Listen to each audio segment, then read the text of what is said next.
क्यों मिले? आपा मेटे क्यों मिले? क्यों में रहा समाय और अकथ कहानी प्रेम की, कहो तो को पति आए। आपा मेटे क्यों मिले? अब आपा मिले, आपा क्या होगा? कौन सा आपा है? आपा मेटे क्यों मिले? परमात्मा आपको अभी मिल जाएगा, इस वक्त तुरंत मिलेगा, लेकिन एक चीज आपको मिटाना पड़ेगा, एक चीज आपको समाप्त करना होगा, उसका नाश करना होगा, जो आपके रास्ते का घोड़ा बना हुआ है। स्वयं तक पहुंचने के लिए बाधाएं उपस्थित कर रहा है, रास्तों को रोक रहा है, उस स्वरूप तक, उस चेतना तक जाने के लिए। तो सबसे बड़ा रोड़ा, इससे उन्होंने कहा कि आप पहले तुम उसको समाप्त करो। पूरे समाज को कहा उन्होंने, पूरे देश को कहा, आपा मेटे क्यों मिले? क्यों का साक्षात्कार आपको होगा, दर्शन होगा, परमात्मा आपको मिलेंगे इसी वक्त अभी। लेकिन करना क्या होगा? मिटाना पड़ेगा एक चीज को। वो कौन? आपा मेटे कहा गया कि वो है आपा माने अहंकार। आपने देखा रावण का विनाश हुआ है, किस कारण हुआ? एक इतना बड़ा अहंकारी था लंका का रावण, उन्होंने न तो किसी ऋषि मुनियों का सम्मान किया, न तो किसी संतों का उन्होंने मान किया, न ही साक्षात जनता का भी सम्मान नहीं किया। जनता को परेशान करता था तो वो था रावण, जनता को तकलीफें देता था तो वो था रावण, जनता के मुंह की रोटी छीनता था तो वो था रावण, दूसरों के दुख पर हंसता था तो वो था रावण, दूसरों को तकलीफ में देख करके खुद सुख महसूस करता था तो वो था रावण। क्योंकि वहां अहंकार था, और अहंकार होने के कारण, घमंड होने के कारण, गर्व होने के कारण, अभिमान होने के कारण वो दूसरों को दुखी देख करके अपना सुख महसूस करता था। लेकिन कबीर साहब इससे विपरीत बिंदु पर खड़े दिखाई देते हैं। विपरीत, आप एक विपरीत बिंदु पर खड़े दिखाई देते, विपरीत पॉइंट पर खड़े दिखाई देते हैं कि जो रावण ने जो चीजें की, उन्होंने ये शिक्षा दी कि पहले अपने अंदर के रावण को मिटा दो, खुद के अंदर के रावण को मिटाओ तो तुम राम को प्राप्त करोगे, और राम तुम्हें दिखाई देगा, राम का साक्षात्कार होगा, दर्शन होगा। रावण को मिटाओगे तब। एक राम तो राजा दशरथ के पुत्र थे जो अयोध्या में थे, एक राम आपके घटघट में बसे, आपके घट में भी आकर बस गया है, लेकिन वो हमें दिखाई नहीं दे रहा, उसे हम नहीं जान पाए, क्योंकि ये सामने खड़ा हो जाता है। कौन? आपा, अहंकार, खुद के अंदर मैं हूं धनवान, मैं हूं रूपवान, मैं हूं जातवान, मैं हूं सबसे श्रेष्ठ, मैं हूं सबसे अच्छा। ये जो शरीर को जो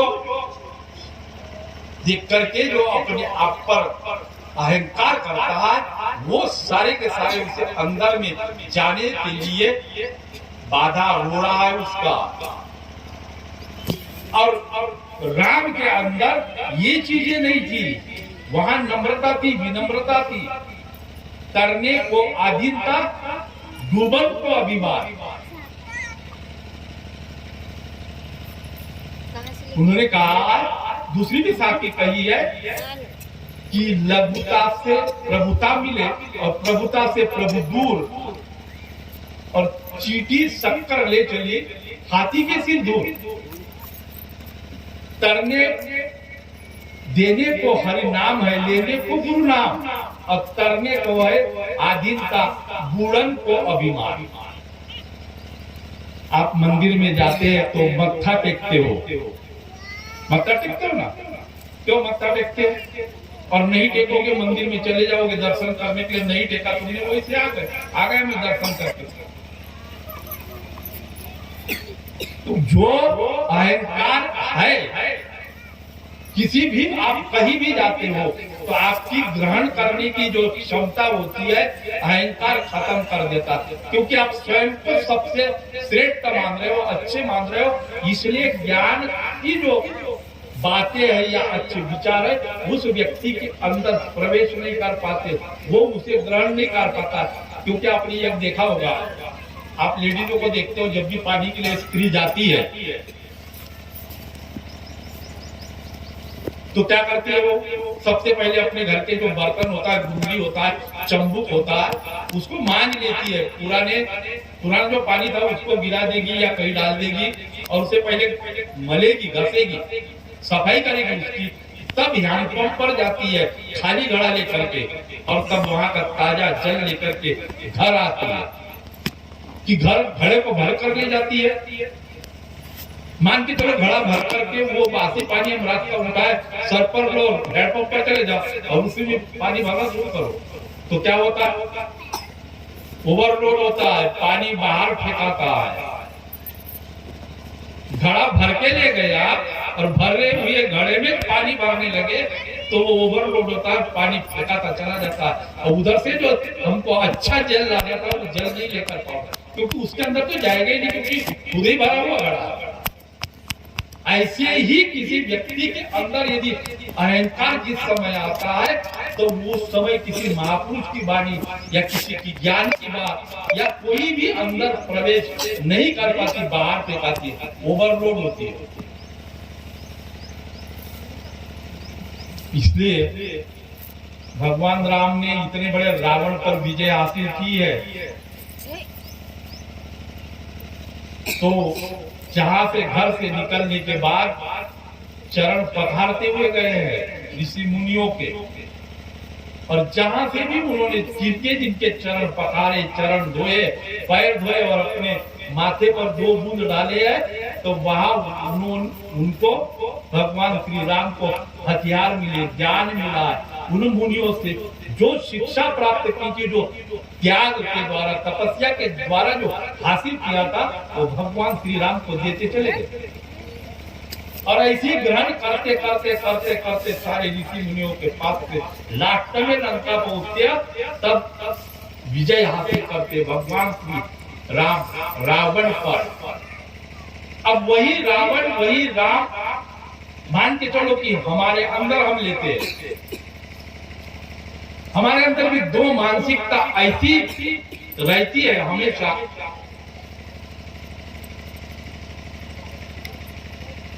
क्योंकि एक होती है दैविक वृत्ति, तो दूसरी होती है एक राक्षसी वृत्ति होती है आपके अंदर।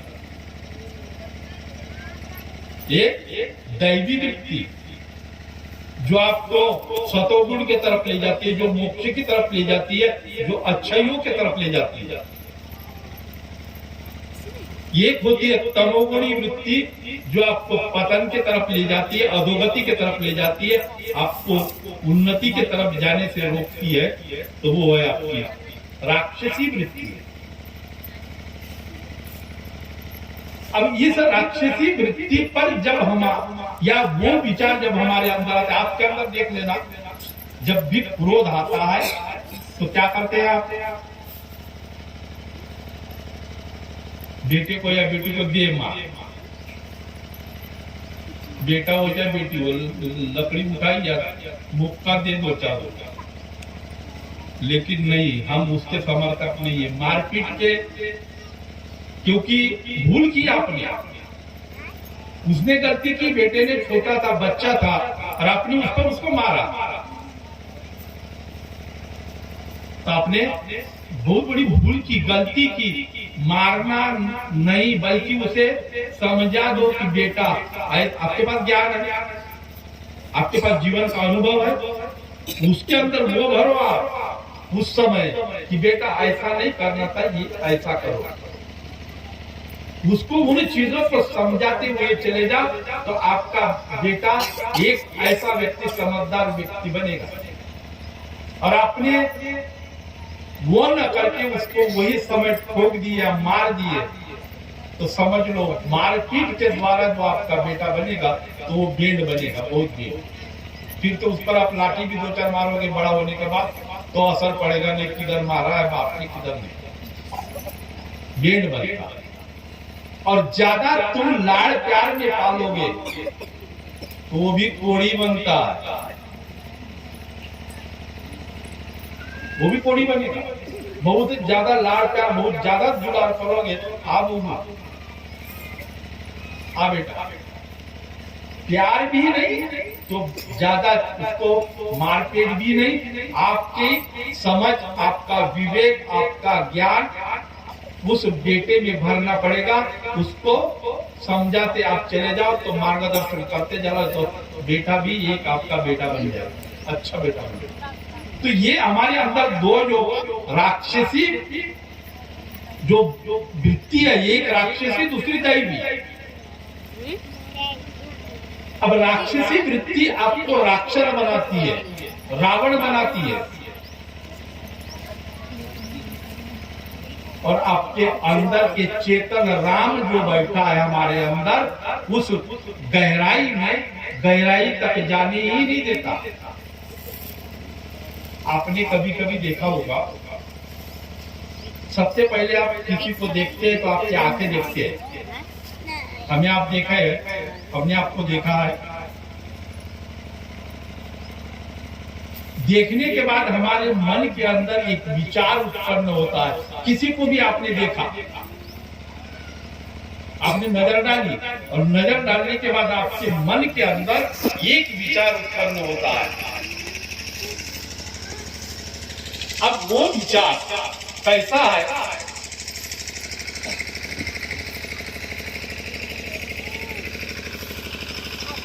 वो विचार आपका कैसा, अच्छा या खराब, वो आपके धीरे धीरे धीरे धीरे इंद्रियों पर जाकर के फैलना शुरू करता है। यदि उसको आपने उस समय ग्रहण कर लिया तो वो आपके समस्त इंद्रियों पर जाकर के